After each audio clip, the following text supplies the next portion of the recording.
자, 주의 거룩하고 복된 날입니다. 모든 마음과 뜻과 정성을 다하여 주님 앞에 예배드리겠습니다. 너희 모든 나라들아 여호와를 찬양하라. 너희 모든 백성들아 그를 찬송할지어다. 우리에게 향하신 여호와의 인자하심이 크시고 여호와의 진실하심이 영원함이로다. 하나님은 영이시니 예배하는 자가 영과 진리로 예배할지니라. 아멘.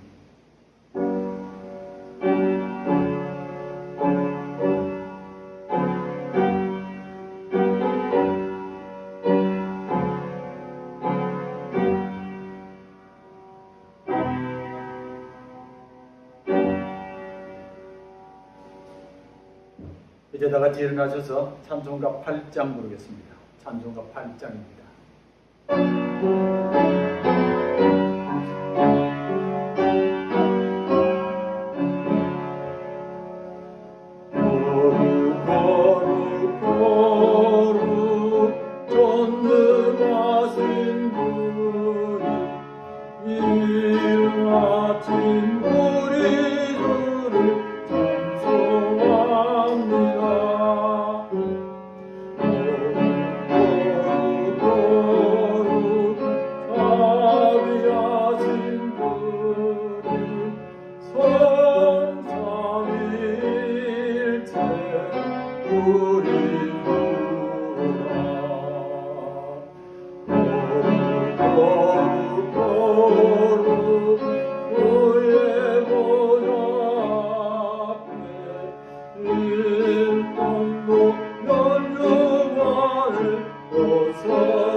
함께 기도드리겠습니다. 감사하신 아버지 하나님, 만세전부터 구별하시며 복주신 이날 아침 하나님의 거룩한 백성들이 함께 나와 예배케 하신 은총을 감사드립니다. 우리의 발걸음이 주의 거룩한 성전으로 달려나오게 하옵시고 우리의 입술로 하나님의 거룩한 성호를 찬송하게 도와주옵시고 우리의 눈이 하나님의 영광을 바라보게 하옵시고 우리의 마음이 하나님 말씀을 사모케 도와주심을 감사드립니다. 이 시간 성삼위 하나님께서 우리 가운데 임재해 주셔서 온 성도들에게 위로와 평안함을 허락해 주옵시고 또한 하나님의 거룩한 축복으로 함께 주시옵기를 간절히 원합니다. 우리 가운데에 육신적으로 연약하여 함께하지 못한 성도들이 있습니다. 또한 삶의 많은 짐으로 말미암아 함께하지 못한 성도들도 있습니다. 영혼의 곤고함으로 또한 자유를 잃어버리고 함께하지 못하는 성도들도 있습니다. 그들 긍휼히 여겨주시옵기를 원하옵고 속히 우리와 함께 예배하는 거룩한 은총 베풀어 주시옵소서. 예배 지종을 주님께 온전히 맡겨드리옵고 예수님 이름으로 기도하옵나이다. 아멘.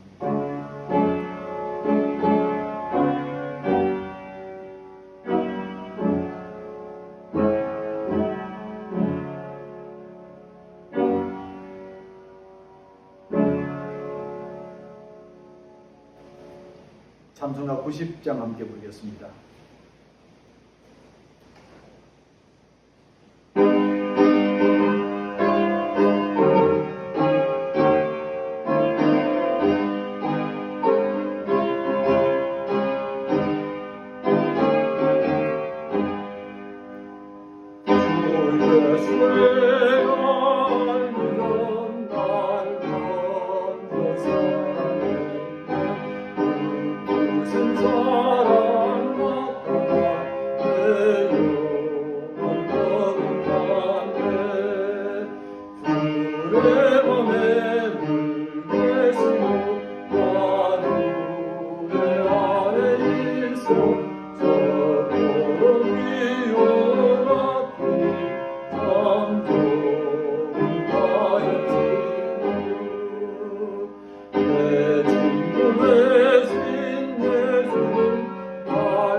하나님 말씀은 시편 65편 1절에서 4절 말씀, 요한복음 4장 20절에서 23절의 말씀입니다. 시편 65편 1절에서 4절 말씀, 제가 먼저 봉독해 드리겠습니다. 하나님이여, 찬송이 시온에서 주를 기다려오며 사람이 소원을 주께 이행하리이다. 기도를 들으시는 주여, 모든 육체가 주께 나아오리이다. 죄악이 나를 이겨사오니 우리 허물을 주께서 사하시리이다. 주께서 택하시고 가까이 오게 하사 주의 뜰에 살게 하신 사람은 복이 나이다. 우리가 주의 집 곧 주의 성전의 아름다움으로 만족하리이다. 아멘. 요한복음 4장 20절에서 23절까지 말씀입니다. 요한복음 4장 20절에서 23절 말씀. 우리 조상들은 이 산에서 예배하였는데 당신들의 말은 예배할 곳이 예루살렘에 있다 하다이다. 예수께서 이르시되 여자여, 내 말을 믿으라. 이 산에서도 말고 예루살렘에서도 말고 너희가 아버지께 예배할 때가 이르리라. 너희는 알지 못하는 것을 예배하고 우리는 아는 것을 예배하노니 이런 구원이 유대인에게서 남이라. 아버지께 참되게 예배하는 자들은 영과 진리로 예배할 때가 오나니 곧 이때라. 아버지께서는 자기에게 이렇게 예배하는 자들을 찾으시느니라. 하나님은 영이시니 예배하는 자가 영과 진리로 예배할지니라. 주신 말씀이 우리 모두에게 큰 축복과 은총이 되기를 간절히 바랍니다. 날씨가 많이 더워졌습니다. 코로나 사태도 다시 기승을 부립니다. 꼭 건강에 유의하시면서 잘 이겨나갈 수 있게 되기를 간절히 바랍니다. 우리가 성경을 종종 묵상하다 보면 전혀 예상치 못한 사건에서 큰 은혜를 경험할 때가 있습니다. 하찮은 사건인데 기쁜 뜻이 담겨져 있고, 슬픈 사건인데 놀라운 기쁨이 담겨져 있고, 또 추한 사건인데 거룩함이 담겨져 있는 본문들을 대하게 됩니다. 그때마다 우리는 얼마나 감격스러운지 모릅니다. 목회자로서는 제 자신에게 감격스럽지만 이런 감격을 교인들과 함께 나눌 수 있다는 것도 큰 감격함입니다. 목사는 이런 감격 때문에 사는 것 같습니다. 오늘 본문의 말씀도 바로 이런 본문 가운데 하나입니다. 주님께서 사마리아 수가성에 갔다가 한 여인을 만나게 됩니다. 이 여인은 유대인들이 그렇게도 경멸했던 사마리아 여인입니다. 게다가 6번이나 결혼한 여인입니다. 6번 결혼했다는 말은 당시로서는 입에 담기도 불편할 만큼 추한 모습이라는 뜻입니다. 한때 주님께서 그 여인에게 물을 달라고 이렇게 요청하셨습니다. 내게 물을 달라.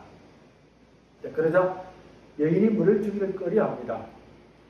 어떻게 유대인이 사마리아 사람인 내게 물을 달라고 합니까? 어떻게 유대인이 사마리아 사람인 내게 물을 달라고 합니까? 이 말 속에는 조금의 한거가 담겨져 있는 것 같습니다. 우리들에게 그렇게 교만한 유대인들이 나같이 비천한 사마리아 여자에게 어떻게 말을 걸 수 있습니까? 하는 이런 한거입니다. 결국 여인이 물을 주지 않았습니다. 그럼 그 다음에 주님은 어떻게 하셨습니까? 그냥 그 자리를 떠나셨습니까? 그렇게 할 줄 알았는데 사건은 그렇지 않았습니다. 주님은 떠나지 않았고 대신에 두 사람 사이에 깊은 대화가 진행이 됩니다. 자, 그러면서 기독교 예배에서 가장 귀하게 여기는 말씀이 이 대화에서 나타났습니다. 생각되시죠? 하나님은 영이시니 예배하는 자가 영과 진리로 예배할지니라. 오늘도 주일마다 이 땅의 모든 교회들은 이 구절로 예배를 시작합니다.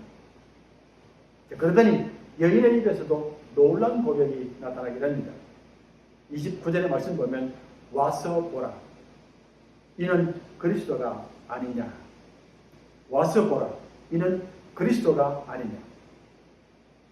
우리가 아는 대로 주님을 메시아라고 진실되게 고백한 사람은 베드로입니다. 베드로가 어쩌면 처음으로 가장 진실되게 예수가 그리스도라고 고백했습니다. 마태복음 16장 16절 주는 그리스도시요 살아계신 하나님의 아들입니다. 자, 이 고백을 들으시면서 주님은 베드로를 크게 칭찬하셨고 이 고백은 내가 한 고백이 아니라 하나님께서 주신 고백이라고 말씀하십니다. 그리고서는 이 고백을 가지고 내가 이 땅에 교회를 세우겠다고 하셨습니다. 이제 이 땅의 모든 교회는 이 베드로의 고백으로 세워집니다. 주는 그리스도시요 살아계신 하나님의 아들입니다. 그런데 이 고백이 오늘 이 여인의 입에서 나왔습니다. 와서 보라. 이는 그리스도가 아니냐. 저와 함께 말씀을 나누면서 하나님의 풍성한 은혜도 함께 나누기를 원합니다. 자, 본문을 가면서 가장 먼저 다가오는 단어 하나가 있었습니다. 물이란 단어입니다. 물. 요한복음을 읽어보면 물이란 말이 많이 나타납니다. 요한복음 2장에서 잔치 자리에서 물로 포도주를 만드신 사건이 있었습니다. 요한복음 3장에는 니고데모와의 대화 속에서 내가 거듭나려면 물과 성령으로 거듭나야 된다고 말씀하셨습니다. 오늘은 우물과 여인을 만나면서 물과 생수라는 말이 나옵니다. 자, 물이란 말이 연속적으로 나오는 것은 특별한 뜻이 있다고 믿습니다. 물은 생명의 상징이며 창조의 상징입니다. 물은 기쁨의 상징이며 풍성함의 상징입니다. 포도주가 떨어졌을 때에 물로 포도주를 만들면서 잔치를 회복하셨습니다. 기쁨을 창조하셨고 그리고 또한 생명을 창조하셨다는 말입니다. 자, 주님의 사역은 물의 사역, 생명의 사역, 그리고 성령의 사역이라고 말할 수 있습니다. 물이라는 단어가 이렇게 나타납니다. 다음으로 다가온 생각은 오늘 대화가 생각보다 길었다는 것과 그리고 시간이 지나면서 점점 깊어졌다는 사실입니다. 주님과 여인의 대화가 무려 40절에 걸쳐서 기록되어 있습니다. 3절부터 42절까지입니다. 한 사람과의 대화입니다. 주님께서 이 땅에 계시는 동안에 많은 사람을 만나셨는데 이렇게 오랫동안 한 사람과 대화하신 적이 얼마나 있겠습니까? 그것도 그저 단순히 이어지는 것이 아니라 단계처럼 점점 깊어지고 있습니다. 여인이 주님을 부르는 칭호를 한번 살펴보시면 좋겠습니다. 처음에는 당신입니다. 당신은 유대인으로서 어찌하여 사마리아 여인인 나에게 물을 달라 하나이까? 9절의 말씀입니다. 당신. 그 다음엔 주라는 말이 나왔습니다. 11절입니다. 여자가 이르되 주여 물기를 그릇도 없고 이 우물은 깊은데 어디서 당신이 그 생수를 얻겠나이까? 그 다음에는 선지자가 나옵니다. 19절에 보면 여자가 이르되 주여 내가 보니 선지자로소이다. 당신, 주, 그리고 선지자입니다. 마지막에는 메시아 말이 나옵니다. 25절 말씀 여자가 이르되 메시아 곧 그리스도라 하는 이가 오실 줄을 내가 아노니 그 오시면 모든 것을 우리에게 알려주시리이다. 29절에도 같은 칭호입니다. 내가 행한 모든 일을 내가 말한 사람을 와서 보라. 와서 보라. 이는 그리스도가 아니냐. 당신으로부터 시작해서 주로, 주에서 선지자로, 선지자에서 메시아로 이어지고 있습니다. 자, 어떻게 이럴 수가 있습니까? 어떻게 이런 변화가 가능합니까? 칭호가 달라진다는 말은 여인의 마음이 달라진다는 말이고 주님을 대하는 자세가 달라진다는 말입니다. 당신이라고 부를 때는 조금은 불편한 자세가 담겨져 있습니다. 주로 부린다는 것은 순종의 자세가 있습니다. 선지자로 부르면 두려움과 경외함의 자세가 있습니다. 마지막 메시아로 부르면 지금까지와는 전혀 다른 자세가 나타납니다. 예배와 순종의 자세입니다. 하나님을 향한 자세라고 말할 수 있습니다. 당신이나 주나 선지자는 모두가 사람을 향한 자세이지만 메시아는 하나님을 향한 자세입니다. 칭호가 달라진다는 것은 여인의 마음에 엄청난 변화들이 일어나고 있다는 것을 말해줍니다. 냉담함에서 공손함으로, 공손함에서 두려움과 떨림으로, 그리고 두려움과 떨림에서 예배함으로 나아갑니다. 짧은 시간인데 어떻게 이런 변화가 일어날 수 있습니까? 이분이 예수를 이미 알고 있는 분입니까? 아니면 영적으로 깊어서 주님과 대화해서 이런 깨달음을 갖게 됩니까? 당연히 우리가 물어야 하고 답해야 될 질문이라고 믿습니다. 예전에 신학교조사에 갈 때에 종종 학생들이 개인적으로 저를 찾아올 때가 있습니다. 평소 때는 늘 교수님 이렇게 부릅니다. 그런데 때로는 목사님이라고 부르면서 저에게 찾아올 때가 있습니다. 언제겠습니까? 시험을 잘 못 쳤을 때에 아니면 사고 쳤을 때 그렇습니다. 그때는 칭호가 바뀌는 겁니다. 교수라는 칭호에서 목사로 바뀌게 됩니다. 어떻게 짧은 시간에 이렇게 큰 변화가 일어날 수 있습니까? 아울러 쉽게 일어날 수 있는 변화도 아닙니다. 제가 이런 표현을 사용해서 죄송하지만 이 여인이 그런 고상한 여인이 아닙니다. 신앙적으로도 깊은 여인이 아닌 것 같습니다. 남편이 무려 6명이라고 말했습니다. 사람들에게 비난도 받았고 동네에서 쫓겨나기도 했고 외롭게 산 여인이라고 말할 수 있습니다. 어떻게 이런 일이 가능합니까? 말씀을 묵상하는 가운데에 귀한 음성을 들을 수 있었습니다. 영적 갈급함 때문이다. 영적 갈급함 때문이다. 이 여인에게는 영적 갈급함이 있었습니다. 이 영적 갈급함이 이 여인에게 이렇게도 놀라운 변화를 가져왔습니다. 겉으로는 비난받고 조롱받고 배척당하고 정죄당했지만 여인의 영혼 깊은 곳에는 영적 갈급함이 있었습니다. 누구보다도 간절한 영적 갈급함이 있었습니다. 이 갈급함이 여인을 이렇게 변화시킨 것입니다. 그렇다면 우리는 오늘 사건을 이해할 수 있습니다. 영적 갈급함이 생명을 새롭게 합니다. 영적 갈급함이 하나님의 은총을 받게 합니다. 영적 갈급함이 하나님의 구원을 이루입니다. 영적 갈급함이라는 것은 세상의 지식이나 지혜나 본성과는 전혀 다릅니다. 세상 지식이 많고 지혜가 많은 것이 영적 갈급함으로 이어지는 것이 아닙니다. 오히려 반대가 될 때가 더 많습니다. 세상에 지식이 많고 권세가 많고 지혜가 많을수록 영적으로 더 메마르게 됩니다. 이렇게 되면 아무리 하나님의 은총이 쏟아진다 할지라도 아무 일도 나타나지 않습니다. 영적 갈급함, 성도들이 반드시 가져야 될 자세입니다. 성도만이 갖는 자세이고 하나님의 은총을 얻게 되는 자세라고 믿습니다. 이 영적 갈급함이 여인으로 하여금 이렇게도 큰 변화를 이루어낸 것입니다. 인간적으로는 모든 것을 다 잃어버렸습니다. 이제는 의지할 것도 없습니다.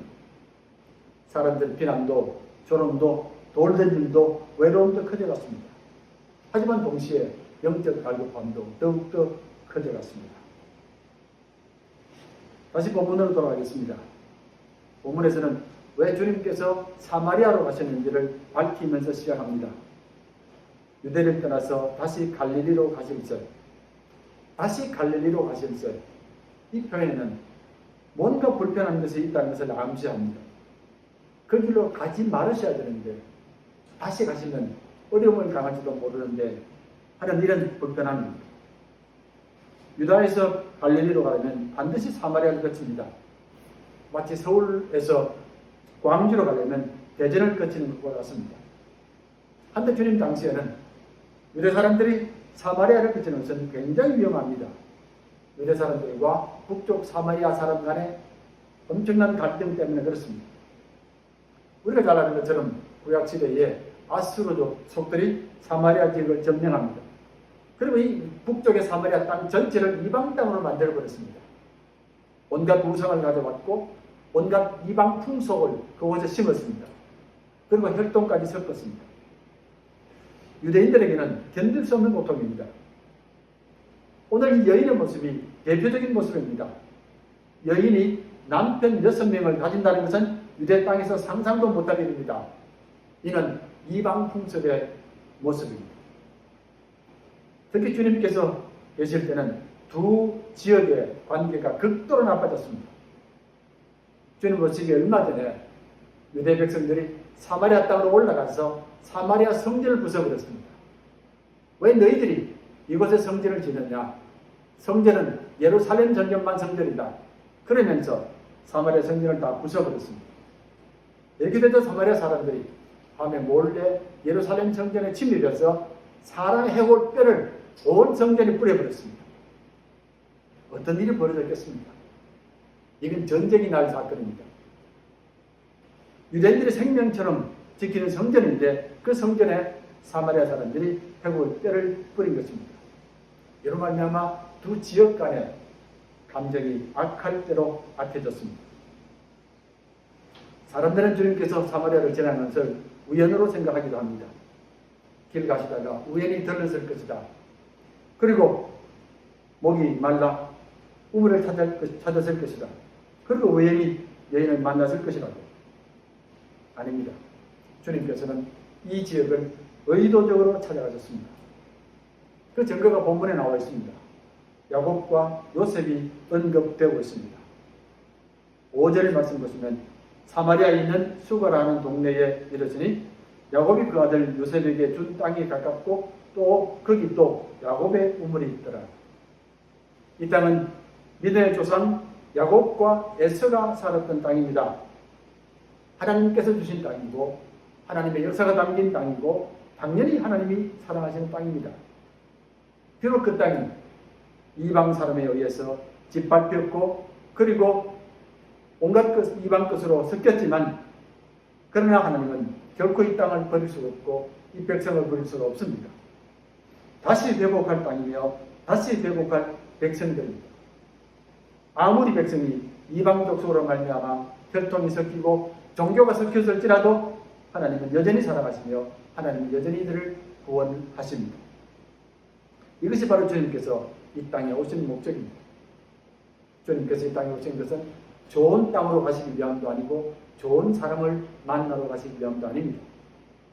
버려진 땅, 버려진 백성들, 정죄당한 사람들, 정죄당한 땅들 이들을 구원하러 오셨습니다. 내가 온 것은 의인을 부르러 함이 아니요 악인을 부르러 함이로다. 이제 다음 말씀으로 넘어가겠습니다. 물을 좀 달라. 물을 좀 달라. 왜 이 말씀을 하셨습니까? 아니, 당연히 목마르시니까 이 말씀을 하셨겠지. 여기에 무슨 특별한 뜻이 있겠냐고. 아닙니다. 이 말은 거의 단순히 할 수 있는 말이 아닙니다. 말씀드린 것처럼 유대인들과 사마리아 사람의 관계는 극도로 나빠져 있습니다. 더구나 유대인 남자가 대낮에 사마리아 여인을 만나고 말을 건넨다는 것은 당장 돌에 맞을 일입니다. 여인으로서는 당혹감도 가졌고 분노까지 느낄 수 있는 말입니다. 당신이 어떻게 사마리아 사람에게 물을 달라고 할 수 있느냐? 우리를 그렇게도 경멸하면서 내게 물을 달라. 주님께서 이 말씀을 하기 위해서는 수많은 편견들을 넘어서야 되고 수많은 비난들을 극복하셔야만 합니다. 적어도 4가지 편견과 그리고 비난을 각오하셔야만 합니다. 첫 번째는 종족적인 편견입니다. 유대인과 사마리아인이라는 편견입니다. 저들은 사마리아 사람이다. 우리는 유대 사람이다. 결코 함께 할 수 없다. 저들에게 이방 피가 섞였다. 조상들의 피도 섞였다. 이런 편견을 가지면 결코 다가갈 수 없습니다. 다음으로는 성전에 대한 편견도 버려야만 합니다. 우리들에게 성전은 오직 예루살렘 성전뿐이다. 그 외에는 어떤 성전도 잘못된 성전이고 우상을 섬기는 성전이다. 우리 성전만이 참 성전이다. 하나님이 계신 곳이라고는 이런 생각입니다. 유대인들이 사마리아 사람을 경멸한 이유도 바로 사마리아에 성전을 지었기 때문에 그렇습니다. 물을 달라. 이 성전 편견을 넘어서야만 할 수 있는 말씀입니다. 세 번째는 당연히 남자와 여자 간의 편견도 벗어나야만 합니다. 지금은 대낮입니다. 유다 남자가 사마리아 여인을 만나는 것은 당장에 돌 맞을 일입니다. 그럼에도 만나신 것은 남자와 여자라는 편견을 넘어섰다는 뜻입니다. 마지막 4번째 편견이 있습니다. 죄인과 의인이라는 편견입니다. 우리 유대 사람들은 의인들이다. 저들 사마리아 사람은 죄인들이다. 함께 할 수 없다는 겁니다. 멀리 해야 되고 정죄해야만 합니다. 이것이 어쩌면 가장 무서운 편견일지도 모르겠습니다. 주님께서는 이 모든 편견들을 넘어서셔야 되고 유대인들로부터 비난을 각오하셔야 합니다. 하지만 주님께서는 이 모두를 넘어서셨고 여인의 손을 잡았고 그리고 구원의 역사를 이루셨습니다. 여인에게는 영적 갈급함이 있었습니다. 하나님의 자녀가 되기를 원하는 갈급함입니다. 하나님을 예배하기 원하는 갈급함입니다. 다시금 성전에 나가 성도들과 함께하기 원하는 갈급함이 있었습니다. 외부적인 것들은 아무것도 아닙니다. 사마리아 사람이라는 것도 아무것도 아니고 이방인의 피가 섞였다는 것도 아무것도 아니고 이방 종교가 섞였다는 것도 아무것도 아닙니다. 오직 영적 갈급함만이 전부였습니다. 율법을 어겼고 멸망당할 죄인이었습니다. 이로 말미암아 내 가치도 내 존귀함도 내 이름도 내 신앙도 다 잃어버렸습니다. 이웃들이 돌을 던졌고 뒤에서 수건거렸고 나를 나병 환자처럼 멀리했습니다. 율법이 던지는 정죄함도 있었습니다. 하지만 이 모든 것들은 도리어 하나님을 향한 더 깊은 영적 갈급함으로 나아갔습니다. 저는 이 모습을 보면서 잠시 동안 오늘 우리들의 모습을 생각해 보았습니다. 과학이 발달하고 문명이 발달하고 물질이 풍성해지고 삶이 편리해졌습니다. 매일매일 새로운 것들이 나타납니다. 하지만 무슨 이유 때문입니까? 왜 현대인들이 더 외롭고 더 허전하고 더 갈급하고 더 방황합니까? 그리고 왜 숨깁니까? 체면 때문에, 지위 때문에, 명성 때문에, 재물 때문에 왜 숨깁니까? 이때 주님께서 여인을 붙드셨습니다. 물을 달라. 영혼을 붙드시는 주님의 손길입니다. 생명을 회복하시는 주님의 손길입니다. 거룩한 사명을 맡기시는 주님의 손길입니다. 잃어버린 자식을 다시 품으시는 주님의 손길입니다. 이 말을 듣는 순간 여인은 영원히 살아남을 느꼈습니다. 이분이 내게 도움을 청하셨다. 나도 뭔가를 할 수 있다. 나도 쓸모가 있는 사람이다. 나도 하나님을 섬길 수 있다. 이런 영혼의 살아남입니다. 말을 건넨다는 것은 때로는 어떤 위로보다 큰 위로이고 어떤 능력보다 큰 능력입니다. 말이 이어지면 생명이 살아나고 관계가 살아나고 말이 단절되면 생명이 고통받고 관계도 함께 고통받습니다. 저도 지난 교회 때에 목회하면서 교회 내 문제 때문에 일부 직분자들에 대해서 6개월 동안 말이 단절된 적이 있었습니다. 그분들이 담임 목사가 책임져라고 그러면서 6개월 동안 말을 단절했습니다. 아마 지난 20몇 년간의 목회 기간 동안에 가장 힘든 기간이 바로 그때입니다. 말이 단절된 것. 내게 물을 달라. 생명을 살리는 말씀입니다. 생명을 하나님과 연결시키는 말입니다. 생명이 하나님 품으로 돌아오는 말씀입니다. 이제 주님과 여인 간의 영혼의 대화가 시작될 것입니다. 주님께서 가장 먼저 생명에게 소중한 것을 말씀하셨습니다. 하나님의 은총. 내게도 하나님의 은총이 있다. 지금도 하나님이 은총으로 너를 대하신다. 내가 만일 하나님의 선물과 또 내게 물 좀 달라 하느니가 누군 줄 알았다면 내가 그에게 구하였을 것이고 그가 생수를 내게 주었을 것이라. 내가 만일 하나님의 선물과 선물이란 말 하나님의 은총이란 말입니다. 내가 하나님의 은총을 알았더라면 지금 내 앞에 서 있는 사람이 누군가를 알았을 것이고 그 말이 무슨 뜻인가를 알았을 것이라는 뜻입니다. 무엇보다도 하나님은 지금도 너를 은총으로 대하신다고 오직 은총으로 대하신다고 한다는 것을 깨닫습니다. 너는 하나님의 은총으로 다시금 회복될 수 있고 하나님의 은총으로 다시금 거룩한 성전으로 나아갈 수 있고 하나님의 은총으로 다시금 하나님의 거룩한 삶을 살 수 있다고. 지금까지 남편을 무려 6번이나 바꾸었고 온갖 비난을 받았다. 하지만 하나님의 은총이 이 모든 것을 덮으시며 이기십니다. 은총을 기억해라. 은총을 붙들어라. 은총으로 살아야 한다. 오래전에 있었던 코끼리 사람이라는 영화가 있었습니다. 엘리펀트라는 맨이라는 영화인데 이 영화는 실화의 바탕을 둔 영화입니다. 주인공이었던 조셉 메릭은 영국 런던의 사람인데 신경질환으로 말미암아 어릴 적부터 몸이 괴물처럼 변하기 시작합니다. 얼굴이 부풀어지고 비틀어지고 피부는 코끼리 가죽처럼 거칠게 터졌습니다. 아이들이 이 사람을 보면 거의 기절했기 때문에 외출도 하지 못하고 얼굴을 가리며 살았습니다. 어느 날은 한 서커스단에서 이를 찾아와서 이 사람을 구경거리로 만들고 돈을 벌기 시작합니다. 이 덕분에 이 사람은 인간 이하의 인간, 동물 취급받는 구경거리, 세상에서 버림받은 코끼리 인간이 됩니다. 한데 어느 날 한 여인이 이 사람을 찾아왔습니다. 그 여인은 영국에서 셰익스피어 연극의 주연 배우로 정상을 달렸던 매지 켄달이라는 분입니다. 이분을 만나서 대화하고 난 뒤에 얼마 있지 않아서 메릭에게 우편물 하나가 전달됩니다. 로미오와 줄리엣의 2막 대본이 주어졌습니다. 그리고 그 옆에는 이 대본을 철저히 읽어오십시오라고 하는 매지 켄달의 글이 적혀져 있었습니다.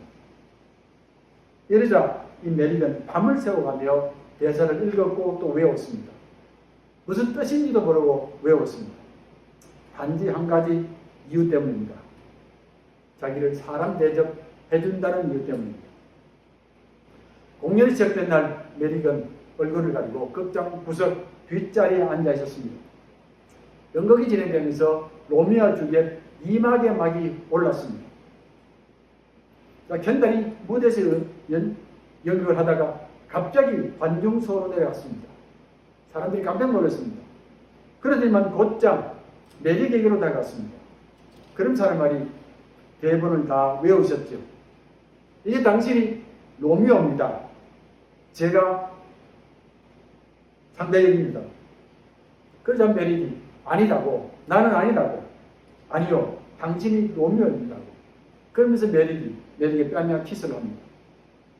자, 이때 메릭은 가렸던 수건을 벗어던지고 신들린 사람처럼 로미오 연기를 시작합니다. 이 사건이 있은 후에 메릭은 새로운 사람이 되었고 인간이 됩니다.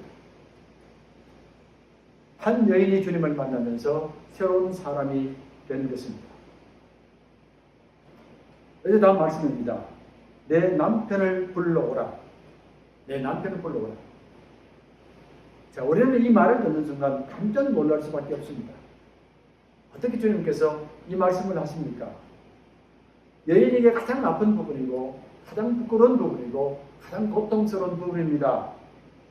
이 때문에 온갖 비난을 들었습니다. 온갖 돌 던짐을 받았습니다. 한데 주님께서 이 사실을 드러냈습니다.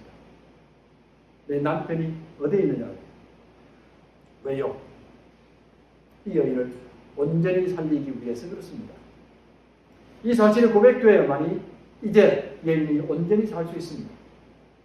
이제부터 이 여인은 온전한 사람이 되어야 하고 온전한 하나님의 백성이 되어야 되고 온전한 예배를 드려야만 합니다. 이 사실을 덮어두고서는 새 삶을 살 수 없습니다. 이 죄를 인정하지 않고서는 새로운 생명이 될 수 없습니다. 이 죄를 거부하고서는 결코 새로운 찬송을 부를 수 없기 때문에 그렇습니다. 여인의 답변입니다. 내게 남편이 없나이다. 남편이 없나이다. 그러자 주님께서 다시 말씀하셨습니다. 내가 남편이 없다 하는 말이 옳도다. 옳도다.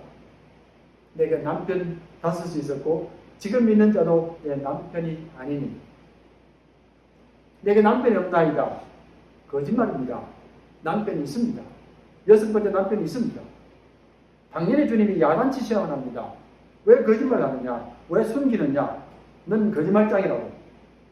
아닙니다. 내 말이 옳도다. 내 말이 참되도다.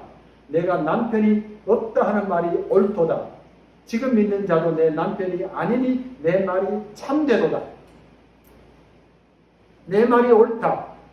내 말이 참되다. 얼마나 가슴 뭉클한 말입니까? 이 여인이 언제 이 말을 들은 적이 있습니까? 누구에게 이 말을 들은 적이 있습니까? 그 누구도 이 여인에게 옳다라고 선하다고 말한 적이 없습니다. 온통 내가 잘못이다. 내가 부정하다. 내가 망해야 된다. 내가 쓸모없다. 이런 말들 뿐이었습니다. 주님께서 거짓을 몰라서 하신 말씀도 아니고 듣기 좋으라고 하신 말씀도 아닙니다. 진실입니다. 그리고 옳은 말입니다. 여인은 6명의 남편을 가졌지만 참된 남편을 갖지 못했습니다. 수많은 사람을 만났지만 참된 사람을 만나지 못했습니다. 수많은 신들을 만났지만 참된 신을 만나지 못했습니다. 내게 남편이 없다는 말, 옳은 말입니다. 그리고 참된 말입니다. 이렇게 되자 대반전이 일어납니다. 도와 주옵소서. 도와 주옵소서. 여자가 이르되 주여 그런 물을 내게 주사 목마르지도 않고 또 여기 물길로 오지도 않게 하옵소서. 여인이 주님께 무릎을 꿇으며 도움을 청합니다. 주님 저를 도와주시옵소서. 생명이 죄에서 벗어나는 고백이고 생명이 주님 손을 잡는 고백입니다. 자신의 부끄러움을 인정했고 교만함을 인정했습니다. 내 힘으로 의롭게 될 수도 구원 얻을 수도 하나님을 예비할 수 없음도 인정했습니다. 주님 저를 도와주시옵소서. 여기까지 오면서 이제 우리는 이 시점에서 새로운 역사가 일어날 것을 기대합니다. 분명히 새로운 역사가 일어날 것입니다. 아니나 다를까 여인에 이르서 새 창조 역사가 일어났습니다. 나도 예배할 수 있습니다. 우리 조상들은 이 산에서 예배하였는데 당신들의 말은 예배할 것이 예루살렘에 있다 하더이다. 나도 예배할 수 있습니까? 새 창조의 역사며 새로운 생명의 시작입니다. 하나님을 떠난 생명이 하나님을 찾게 되면 가장 먼저 하나님을 예배하기를 원합니다. 예배 자리에 나오면서 하나님을 찬송하기를 원하고 하나님의 말씀 듣기를 원하고 하나님의 거룩한 만찬에 참여하기를 원합니다. 그리고 지금까지 섬겼던 모든 우상들을 버리기 시작합니다. 돈의 우상도, 탐욕의 우상도, 정욕의 우상도, 세상의 우상도 버리기 시작합니다. 이제는 하나님만 바라보게 됩니다. 마지막으로 놀라운 일이 벌어졌습니다. 29절입니다. 보라, 이는 그리스도가 아니냐? 이는 그리스도가 아니냐? 여인의 입에서 나온 고백입니다.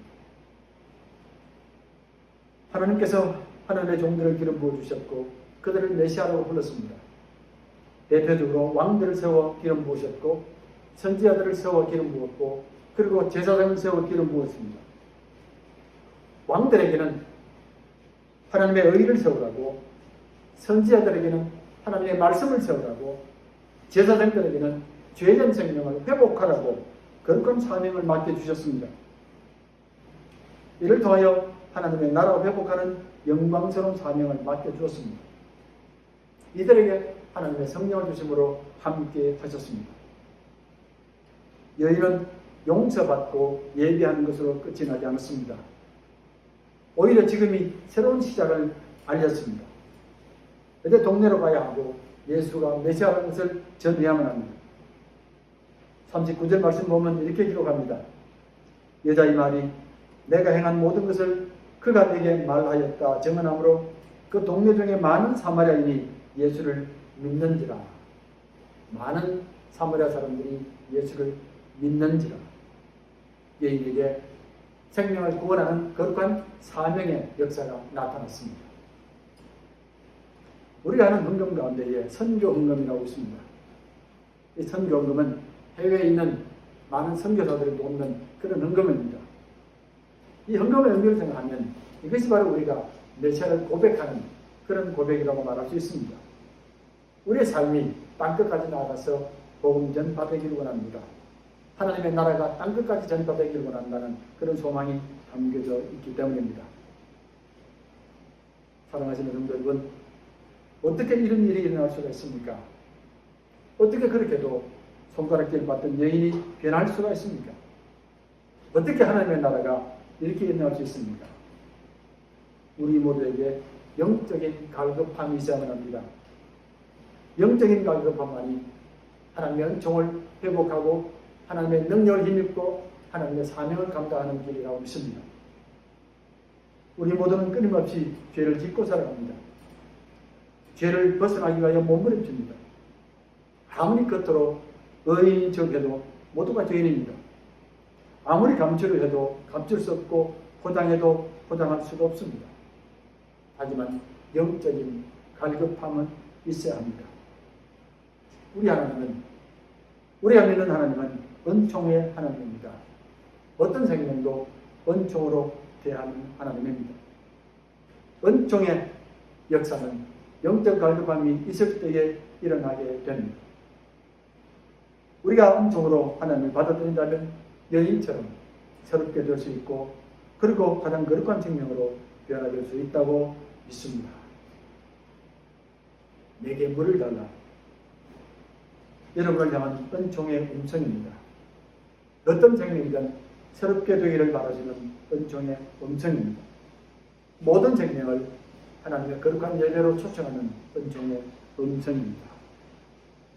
한 여인의 고백이 우리 모두의 고백이 되기를 기도합니다. 한 여인의 헌신이 우리 모두의 헌신이 되기를 기도합니다. 우리 모두 온전히 주님의 손을 잡고 온전히 하나님을 예배하며 온전히 메시아 되신 주님을 전가하는 영광스러운 백성이 되기를 주의 이름으로 축원합니다. 기도하겠습니다. 그리고 신 아버지 하나님, 하나님의 섭리와 역사 가운데서 우리를 불러주셨고 우리를 찾아와 주셨고 손잡아 주셨고 이제는 하나님의 백성으로 하나님의 거룩한 사명자로 살아갈 수 있게 하심을 감사드립니다. 우리의 작은 영적 갈급함을 기억해 주옵시고 우리의 손을 잡아주심을 감사드립니다. 날마다 심령이 가난함으로 주님을 바라볼 수 있게 도와주옵시고 죄란 애통함으로 주의 거룩한 백성의 모습 이루어나갈 수 있게 도와주시옵소서. 코로나 사태로 말미암아 임무점으로 수고하는 모든 종들에게 크신 은총 베풀어 주시옵기를 원하고 또한 이로 말미암아 고통하는 수많은 생명들의 부르짖음을 주님 들으시고 응답해 주시옵소서. 이 땅에 영적 갈급함이 많은 종들이 세워짐으로 말미암아 다시금 이 땅에 의의가 세워지며 평화가 세워지고 또한 기쁨이 회복되게 도와주시옵소서. 예수 그리스도 이름으로 기도하옵나이다. 아멘. 찬송가 305장 부르겠습니다. 찬송가 305장입니다.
사랑하시는 성도 여러분, 이제 주의 말씀을 가슴에 품고 세상으로 나아가십시오. 하나님께서는 오늘도 여러분에게 은총으로 말씀하십니다. 내게 물을 달라. 여러분을 하나님의 자녀로 부르시는 은총이며 하나님의 예배로 부르시는 은총이며 여러분을 영광스러운 사명자로 부르는 은총입니다. 여러분의 삶과 신앙이 날마다 이 요청에 응답함이 되게 하십시오. 여러분의 기쁨이 하나님의 기쁨되며 여러분의 평화가 하나님의 평화되며 여러분의 의의가 하나님의 평화되게 하십시오. 이번 한 주간도 우리 모두를 사랑하시는 주님께서 언제 어디서나 늘 여러분들과 함께 하실 것입니다. 이제는 우리 주 예수 그리스도의 은혜와 하나님의 사랑하심과 성령의 교통하심이 잃었던 생명 다시 찾았고 이제는 하나님의 성전에 나와 예배하기를 소망하는 주의 거룩한 백성들 머리 위에 축복으로 주신 가정과 자녀들, 사명으로 맡겨주신 일터, 피로 값주고 사신 인창제일교회, 하늘나라 소망하는 이 땅과 모든 생명들을 위해 영원토록 함께 하시기를 간절히 축원하옵나이다. 아멘.